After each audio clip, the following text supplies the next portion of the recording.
Okay, so I was around 7 years old when this happened to me. I was at a neighborhood friend's house. Let's call him Chris for the purposes of the story. Chris's mom and my mom decided to go to a bar that night and leave us alone at their house, which is just down the block. We live on the outskirts of the suburbs, right when the streets begin to lead towards dead ends or loop back into the city, and the bushes and trees begin to dominate the landscape. First thing that I notice when we get there is that the big TV they had with Chris's Genesis is gone. I remember wanting to ask what happened to it, but I was much more concerned with where the Genesis was, and luckily, Chris had gotten his own TV in his room, and that's where the Genesis resided now. We both go upstairs and start playing. It was a really hot day that day. It was the middle of the summer. The ceiling fan and turny-standy fan thing could simply not push enough of the hot air out of the room. To be fair, the fans had their work cut out for them because the room was cluttered as all hell. Chris's mom apparently never made Chris clean his shit stain of a room. Inevitably, we got really thirsty. I asked Chris if he's got any Capri Suns or Mondo juice drinks. He says he will check the drink fridge, that's what he called it.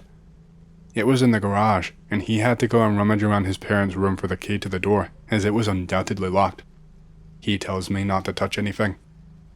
It wasn't until he had already left that I thought about the fact that you would only need a key to the garage door if you were going from the outside in, but whatever.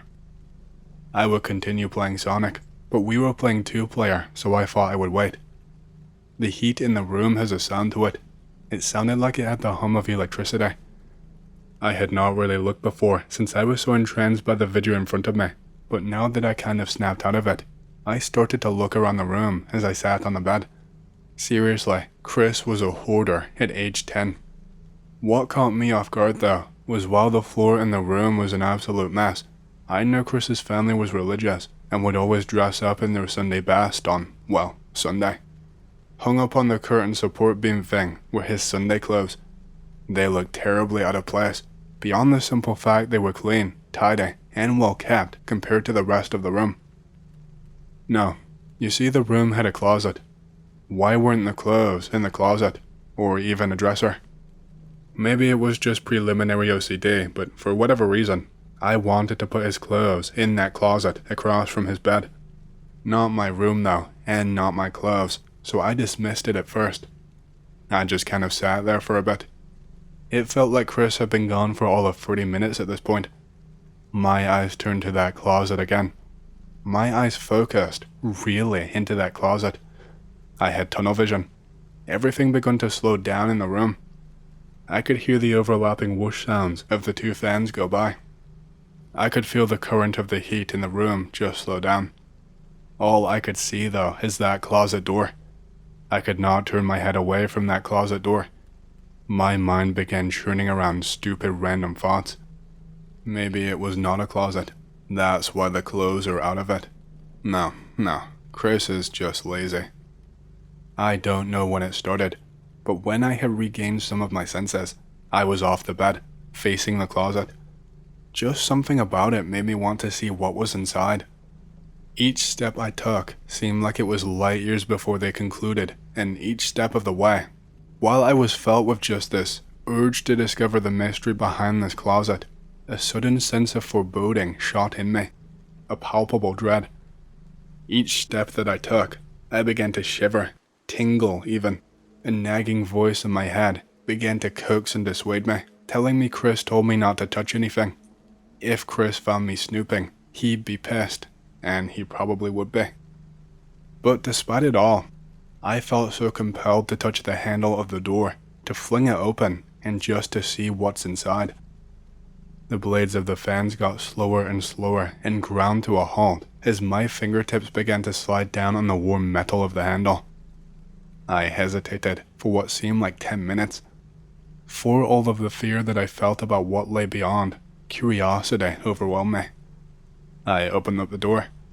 At first, all I could see was darkness. Then, all of a sudden, I could begin to see the shape of the room inside as the light slowly crept in the room, struggling to penetrate the darkness. At first, I thought I saw a wall, but I didn't. In fact, I did not see a closet at all. I saw a desert, but not one filled with sand dunes and pyramids. No, I saw barren and cracked earth, and lots of it.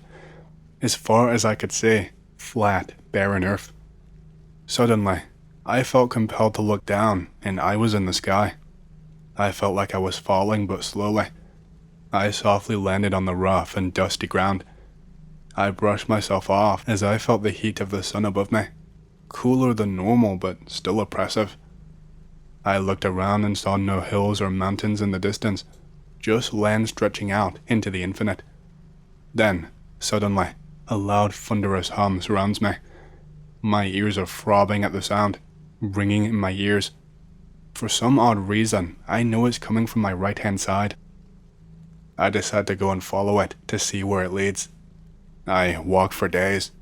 I see the sun slowly creep up in the sky and fall down in front of me, making an arc like it was following an invisible rainbow. Hot wind swept across me in the sweltering suns and immediately cooled during the night. Every now and then I would still hear that thunderous sound coming from the direction in front of me. My strength was almost completely out by the time I saw it. I had been trudging along with my head face to the ground, making shapes and patterns out of the cracks in the earth, when on a whim, I got the urge to look up. There, off in the distance, a single line dissected the sky. I had no idea what it was, but all I knew is that it was the only thing in this place so far. I kept walking toward it, and as I did, the wind around me began to slow, and the thunderous sounds would become softer, yet more drawn out. Every time I looked up, I saw I had come significantly closer to it than I had imagined, almost as if it were walking toward me when I was not looking. I could make it out now. It was a structure. It was oddly out of place. It was ornate, but towering into the sky. It was some sort of a pillar. It was completely out of place for the surrounding areas, yet oddly, it felt like it belonged. I felt no compulsion to touch it, just to approach it, as if drawing me in, controlling me in fact, almost as if ordering me when I drew near. It let out one more thunderous sound, which drew out for what seemed like forever, but it compelled me to sit down in front of the thing and just gaze up into it, marveling at its majesty. It stretched out high into the sky. Its architecture was unlike anything I had ever seen. It was made of stone in some parts and black metal in others. It had a will of its own. It felt like it was talking to me, but I just could not make out what it was saying. Then, out of nowhere, I hear the sound of a door open and close, and the world around me begins to melt into blackness. I blink a few times. All I see is darkness. Slowly, the world comes back into view. I am sitting on Chris's bed. Chris is 2 steps away from literally dripping with sweat, holding a mini cooler with like 10 Capri Suns in it and breathing heavily. He tells me sorry for the wait. I am still out of it. I am freaked out a bit, but I am convinced I was dreaming. I ask him how long I was out. He looks at me funny. He says I was wide awake but staring into the wall. He points over in the general direction of the closet. I ask him what time it was.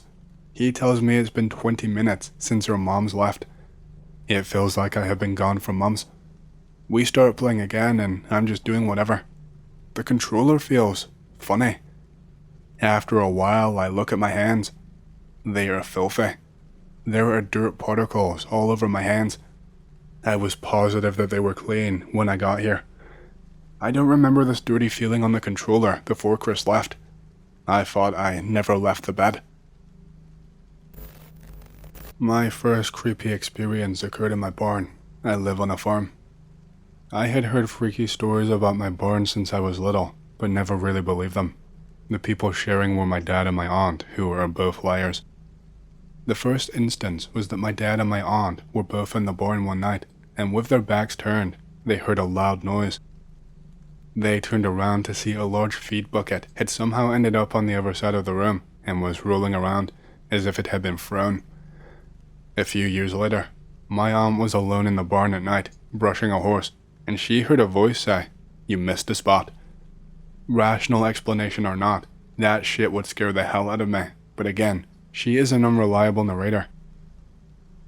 My personal experience happened in the middle of a bright, damn sunny day. I walked into the barn. It was faster to go through it than around it, and a box fan for cooling the horses was leaning against the wall. It was on and spinning fast, but as I walked into the barn, it slowed to a halt, as if it had been turned off when I walked in. A moment later, I realized it was unplugged. This freaked me out, so I bolted back out the door, but the extremely heavy barn doors slammed shut in my face. This is relevant because these busted-ass doors dragged on the ground and had to be lifted to move. Simple wind could not push them, and it was not a windy day. Needless to say, this freaked me out for years. None of the horse people were there at the time, and there was no one else home but me to have messed with the fans or the doors. Some have suggested that somehow wind drafts spun the fan and slammed the door shut, but the fan was against a wall, and the doors only moved in storm-level winds. I have not had any experiences with that since then. My second experience happened when I was in high school. There is likely a rational explanation for this, probably involving weird-ass frogs or something, but it scared the shit out of me at the time. In the mornings and the evenings, I was in charge of feeding several bulls my dad was going to butcher after they were larger. When I did this task, I would walk around the main barn. Yeah, I did not mess with the barn anymore. Past the cow pen, walk to a different barn that stored the grain, then walk back to the cow pen and feed and water them. This particular morning, it was absurdly foggy, and it was still so early that the fog was a murky blue rather than white. Visibility was similar or even less than in this picture, though partly due to darkness. Shortly after I passed the cow pen, I heard in a gruff and distinctly human and masculine voice the words, "Bob White." They came from the opposite direction of the barn I was passing around, from the fields beyond the fence. I could see the fence, but nothing beyond it. Now, this is interesting. There is a quail called a bobwhite, called such, because its call sounds like the words, Bob White. But there is a big difference between a bird call and a human voice. At first I was like, what the hell, but I continued walking. About 20 seconds later, nearing the second barn, I heard it again, Bob White. I was a little freaked out, but I went into the other barn and felt a little bit better inside of it. With the grain buckets in hand, I left the barn and continued towards the cow pen. As I walked, I heard the same voice as before, only it said the word cobalt, like the metal. I pretty much ran the rest of the way, dumped the feed, and bolted back to the house. This story developed a bit of a hilarious reputation amongst my friends, who jokingly refer to it as the Cobalt Monster. They often jest that it looks like the Silver Surfer, or the Liquid Terminator, but cobalt blue. In all likelihood, it was a weird frog croak. I really couldn't say. It was the creepiest time for that kind of stuff, and I could not see for shit. It's possible someone was messing with me, but I live in asshole nowhere, and it was about 5:30 a.m. in the morning on a farm. We don't get pranksters or even crime. The area is so secluded. Still, the story has grown to be fondly and jokingly remembered by myself and friends, and anytime something weird happens, we say, it was the Cobalt Monster. I think this is my last strange experience, and is a collection of a few, namely a few clairvoyant and or prophetic moments I've had. I'm sad I haven't had one in over a decade, but I appreciate them for what they are. Whether they are true, imagined, or twisted in my mind, I won't be the judge of, but I will share them, and hopefully others can chime in with creepy experiences they have had. When I was in second grade, I awoke one morning, having just been having an incredibly short dream, only a few seconds long. In the dream, I was with my mother, sitting in a pair of orange chairs, which were sitting in front of a small booth with a countertop with a woman behind it. My hand was on my head, and that was it. I awoke. Later that day, I was very excited. 2 of my friends were coming over, a rare event to even have one. As I mentioned, I live in the middle of nowhere, and went to a private school 30 minutes away, so most of my friends lived around 25 to 50 minutes away. Get-togethers were uncommon. Either way, I'm not the aggressive sort, but my 2 friends were play wrestling in a nearly pitch-black room in my basement. I edged towards the slightly lit area of the room, and mistaking me for my other friend, my friend Gary pounced on me, smashing my head against the corner of a TV stand, making a pretty big gash. I had to be taken to the hospital to get stitches, But when we got there, we went up to the reception desk, whereupon my mother and I sat down in a pair of orange chairs in a small booth at a counter with a receptionist/nurse on the other side. I was holding a cloth to my head at my mom's instruction. That was the only time I had any type of prescience, and I am sad that it only happened once. I had 2 other situations in which I was aware of some information that I had no way of knowing. The first was slightly more impressive to me, the second less so. In the first, I went with my little sister and my mom to see a play at my sister's K-8 school. I had gone to the same school, but I was in high school at the time. One of the girls in the play was a blonde-haired girl. 7th or 8th graders were the only ones allowed in the plays I had never seen before. My sister later informed me she had transferred in during the 7th grade, so I had no overlap with her. At one point, my mom asked me, "Do you know who that girl is?" about the blonde-haired girl. Without knowing how, my mind immediately jumped to the name Samantha Weaver. My mom then said, "That is Samantha Weaver's sister." Now, to explain this, Samantha Weaver was a girl who went to the same school and was in my class. We were classmates in kindergarten through 2nd grade, but she and her family moved to England, and I never saw her again. Her sister was young enough that she would have been 3 or 4 years old, and I was not friends with Samantha, nor did I know that she had a sister, who never went to the school until I had graduated. In fact, Samantha or her sister would be the last person to be there, as I was still of the belief that she was in England. She was not. She ended up being there that night at the end of the play. Still, I am not sure how I could make that connection. How could I have seen a 12 to 13-year-old girl and instinctively knew that she was related to a 7-year-old girl I had not seen in 10 years, nor even cared about at the time? Maybe it was just an unprecedented moment of deduction, but I couldn't rationally see how I made the connection. The only thing they had in common was hair color, so I either had some sort of extrasensory moment, or I had a freak incident of flash insight that worked on a subconscious level. Both options are weird enough that I value them as strange. The other way less impressive to me instance of knowing something I should not know happened around the same time. I had just recently begun using AIM, and I only had 5 or 6 IM friends at the time. One night, I received an IM from a name I have never heard before. The name was just random letters with no significance. The person said hello, then asked if I knew who it was. I really had no clue, but I somehow knew it was a kid from my high school who went by Omara, his last name. He had gotten my IM from another friend, and neither he nor my friend had told me that he would IM me. I had no way I could have known who he was, and I was not expecting it either. After the hospital dream, but before I was in high school, my grandmother told me, and confirmed by my aunt, not the lying one with the horses, one on a different side of the family, that she used to have some unwanted ESP powers. Apparently, she had a human caller ID ability, and she could always guess who was calling. She had a tendency to make accurate prophecies about things that would happen to the family. At some point, another aunt and uncle went on a vacation together, and she had a vision that they would be seriously hurt.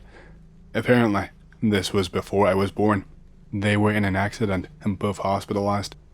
My grandmother said she hated that she could see these things and prayed for a week that she would lose the power, and it went away.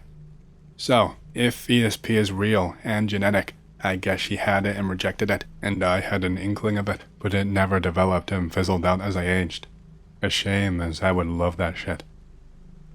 Hey, hope you've enjoyed the story so far. If you want to hear more, make sure to subscribe, like the video, and leave a comment, because it lets YouTube know you like the content and helps more people to see these videos. My next big goal for the channel is 100,000 subscribers, and as a celebration, I will be doing a Q&A video once we hit that goal. Thank you, and back to the stories. Do you guys want to talk about creepy old people and their various creepy and/or strange behaviors? If you do, I have quite a few of them about my grandmother who has dementia. I had to move in with her recently because her husband died and she could not care for herself. She sees people in the house almost constantly. She talks to them as if they were real. She worries about them when she does not see them. She can't separate dreams from reality either. I will proceed with a few accounts in the following posts. Back when she first started having hallucinations, her husband was still alive. My parents were convinced that the house was haunted because they did not realize that she was exhibiting features of Alzheimer's dementia, which can cause extremely vivid dreams and hallucinations. Take it as you will. I know this is X, and many of you are die-hard believers in ghosts, so if you want to believe this is a problem with ghosts, you are welcome to it. While I was living an hour away, I was only told stories. My mom told me that one night my grandma had gotten up out of bed in the middle of the night and saw a man standing at the end of the hallway holding a flashlight. He was waving it up and down, pointing it at her. She ran back into the bedroom to get my grandpa to run the men out of the house, but he was gone by the time he looked. They called the police and had them search the property, but no man was ever found. A similar account to the previous one occurred one night when my grandma had gotten out of bed because she heard something in the hallway. She saw a man repairing a lamp in the hallway. She said he had it all taken apart and said he was trying to fix it so she could see in the dark. She freaked out and got my grandpa, but this time no cops were called. My grandma complained a lot about seeing people looking at her through any of the windows in the house. She told my mom that there was a scary old man who would look at her through her bathroom window when she was taking a bath. She does not like taking baths now, yuck, because she gets scared. When I had to move in with her, one of the first encounters that I had with her, ghosts, was when she frantically told me that she could see a dead man laying outside in the yard. She was so worried that she would get in trouble because he was hurt on her property. Of course, when I went outside to look, there was no dead man laying outside. My mom told me that my grandma had told her about seeing a woman with a very long, stringy black hair and a flowing white dress hovering over her bed one night. My family was sure that it was my stepdad's mother's ghost because she fit the description. I am far more skeptical. On a different occasion, Grandma was said to have seen a man resembling Marilyn Manson standing in her bedroom, only he was wearing what she described as a giant sock from his feet to his chest. Don't ask, I have no idea why. Grandma was said to have seen a toddler on a tricycle riding up and down the hallway, giggling and having a good time. No one else could see the child. Many times, Mom would tell me that Grandma would see people cooking in her kitchen. She would see an entire family of people gathering around like it was a holiday, cooking a big meal for 4 or 5 people. The only thing strange about that is that my grandmother said he saw a woman taking a glass into the kitchen the same day, and he was not known to hallucinate. Take it as you will. The incident that prompted me to move in was more scary for our family than it was for Grandma. My uncle was supposed to be staying the night with her while my grandpa was dying in the hospital, but he slipped off after she went to bed so he could spend some time with his girlfriend. Around 1 a.m., Grandma got out of bed, got her walker, and left the house in pursuit of a group of people who she claimed were leading her to church. In reality, there were no people, and she was walking out of her yard, through my mom's yard, and into the neighbor's driveway. She was not wearing a coat, and it was below freezing, and she is 85 years old and 4 feet and 11 inches tall. Not good. Luckily, one of the people that lived over there had worked late and was coming home when they found her tangled in a briar bush. My mom had to get her and take her home, then chew out my uncle for not being there to watch her. When I moved in, it was very difficult to deal with her.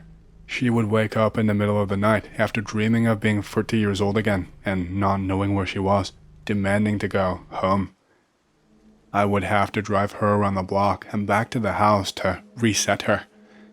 It's very common to have to tell her that the people she constantly sees through the windows looking at her and getting into her stuff are not real. Sometimes she seems to get it, but most of the time she believes what she sees before she believes me. Just the other day I woke up and was making coffee when she approached me and asked me why there was a little girl walking up and down a thin cable connected to 2 trees in the backyard and that the neighbors were watching her from their yard. I looked outside and saw no little girl as usual, just a white plastic bag that was very vaguely in the shape of a little girl in a dress. She was worried sick that the little girl who was walking up and down the cable was going to fall and get hurt. I tried to explain to her that it was just a bag and not a real girl, but she was not having any of my nonsense. My mom came to take her to the grocery store, so I took that opportunity to cut the bag down. The next day, she asked me whatever happened to the little girl. I just gave up and told her that her mother came and whipped her for being in someone's yard without asking. She seemed satisfied with that answer. A few weeks ago, she had a dream that my mom, who was 55, was suddenly 6 years old again, and she was freaking out because my mom was missing. I told her she had been dreaming and that her daughter was 55 and that she was 85. Therefore, her daughter could not be 6 years old. Again, she was not buying my bullshit story and was very upset that I was so unconcerned about her missing child. I called my mom to come up there and show herself, but since she did not look 6 years old, she did not know who my mom was. So for 2 whole days, my grandma begged me to help her find her 6-year-old daughter, who had been missing all night. I think the scariest thing about these accounts is the fear of losing your mind. Living in this situation with her makes me dread old age. I am terrified that I will become demential like this. The worst part is that aside from staying healthy and visiting a doctor regularly, there is not much that can be done to prevent it, and nothing can prevent you from getting old except for dying young. So, X, I will stop here. Got anything for me? I will write more if I can remember more. So, does she always recognize you? Say she wakes up one morning and you're in the kitchen cooking breakfast. What is her reaction? Also, does she pretend to know who you are? She does not recognize very often.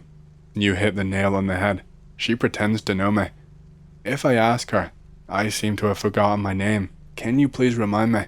And she will just say, I know who you are, and smile that confused smile that always gives people away when they claim to understand something that they clearly do not.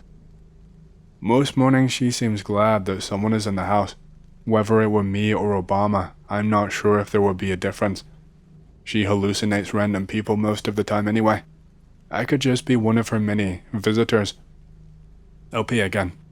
So, we live in a rural area where most people have a redneck mentality. My grandmother is one of them. One night I was in the office doing some work when I heard a loud yell. I heard her yelling, "Get off of my porch or I will kill you. I will shoot you with my gun." So I went with her to find out what all the fuss was about, and she said, "That big old black man just keeps standing at the end of the porch. I think he wants to steal my money and hurt us." She begged me not to go outside and confront the big old black man, but I went out there and looked around. No man in sight. I don't know, that was just really warped to me. I actually don't cope with it that well, to be honest. She is absolutely impossible to please. I'm always doing something bad to her, like inviting her to family cookouts, helping her shop, shooing invisible people out of the house, or administering her medications. Somehow, in her perspective, all of that is wrong, and I should not do that, even though she asked me to do it and needs me to help her. Her brain has been eaten away by the disease so badly that she cannot apply logic to anything. She projects her mourning of her husband onto anything, good or bad. I want to hire a professional sitter to stay with her, but my mom is not a fan of that idea and keeps avoiding it. It's something I do for her because she was there for me when I was little, but by no means is it not a burden. OP again, with one other creepy one. How I forgot this one is beyond me because it was very unsettling. I woke up pretty late one morning and was getting ready to start a pot of coffee. See a trend? I'm addicted. When I noticed my grandma was in the living room on the couch reading out loud from a book. I thought that was nice that she was able to read.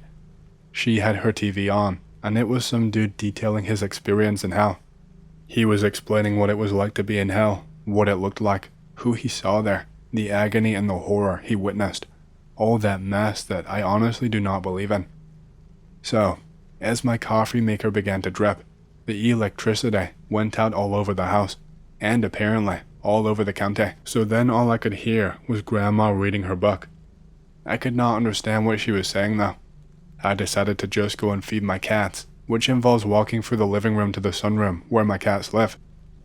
I took a closer look at what she was reading, only to discover it was not a book. It was a photo album with really old photos. She was not reading, she was talking to the people in the pictures. I then proceeded to nope as hard as I could and fed and pet my kitties until the power came back on. Oh, That reminds me of something else.